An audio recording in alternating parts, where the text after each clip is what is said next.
ಅಮ್ಮ ತುಂಬ ಹೊಟ್ಟೆ ಹಶ್ವಾಗ್ತಿದೆ ಕಣೆ, ಪ್ಲೀಸ್ ಕಣೆ ಅಮ್ಮ, ಹಾಗೆ ಬೋಂಡಾ ಬಜ್ಜಿ ಮಾಡ್ಕೊಟ್ಬಿಡೆ ಪ್ಲೀಸ್ ಅಮ್ಮ, ಪ್ಲೀಸ್ ಪ್ಲೀಸ್. ನಾನು ಅಮ್ಮನ ಥರನೇ ಚೆನ್ನಾಗಿ ಕಾಣಿಸ್ತಿದ್ದೀನಿ, ನನಗೂ ಸೀರೆ ಉಟ್ಕೊಳಕ್ ಬರತ್ತೆ ಅಲ್ವಾ, ಮುದ್ದು ಮುದ್ದ ಕಾಣಿಸ್ತಿದ್ದೀನಿ. ಅಮ್ಮ ಹೊರಗಡೆ ಹೋಗಿದ್ದಾರೆ, ಅಷ್ಟೊತ್ತಿಗೆ ಎತ್ಕೊಂಡು ತಿನ್ಬಿಟ್ಟು ಹಾಗೆ ಮುಚ್ಚಿಟ್ಬಿಡ್ತೀನಿ. ಅಯ್ಯೋ ಅಮ್ಮ, ಇಲ್ಲಿ ಇಲ್ಲಿ ನೀಟಾಗಿ ಬಿಡ್ಸು, ಇಲ್ಲೊಂದು ಬಿಟ್ಟಿದ್ಯಾ ಅಮ್ಮ, ಪ್ಲೀಸ್ ಕಣೆ ಅಮ್ಮ, ನಿಧಾನ ಬಾಚು, ಜಡೆ ಚಿಲ್ಲ ಅನ್ನತ್ತೆ, ನೋವಾಗುತ್ತೆ ಅಮ್ಮ, ನಿಧಾನ ಬಾಚು ಆಯ್ತಾ. ಅಂಕಲ್, ನನಗೆ ಕಾಫಿ ಪುಡಿ ಬೇಡ, ನಾನು ಚಾಕ್ಲೇಟ್ ತಗೋತೀನಿ, ಅಮ್ಮ ಬಂದು ಆಮೇಲೆ ಕಾಫಿ ಪುಡಿ ತಗೋತಾರೆ. ಅಜ್ಜಿ, ಅಮ್ಮ ಎಲ್ಲಿ, ಯಾಕೆ ಇನ್ನೂ ಬಂದಿಲ್ಲ, ಎಲ್ಲಿಗೆ ಹೋಗಿದ್ದಾರೆ, ಎಷ್ಟೊತ್ತಿಗೆ ಹೋಗಿದ್ದಾರೆ, ಯಾವಾಗ ಬರ್ತಾರೆ ಹೇಳಜ್ಜಿ.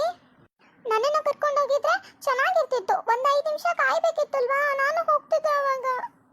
ಅಮ್ಮ ನಿಧಾನ ಕಣೆ ಅಮ್ಮ, ಆಮೇಲೆ ಬಿಟ್ಬಿಡ್ತೀಯಾ, ಹುಷಾರು ಅಮ್ಮ. ಅಮ್ಮ, ನೀನು ಯಾಕೆ ಇಷ್ಟೊಂದು ಒಳ್ಳೆಯವಳು? ಐ ಮಿಸ್ ಯು ಅಮ್ಮ, ಐ ಲವ್ ಯು ಅಮ್ಮ.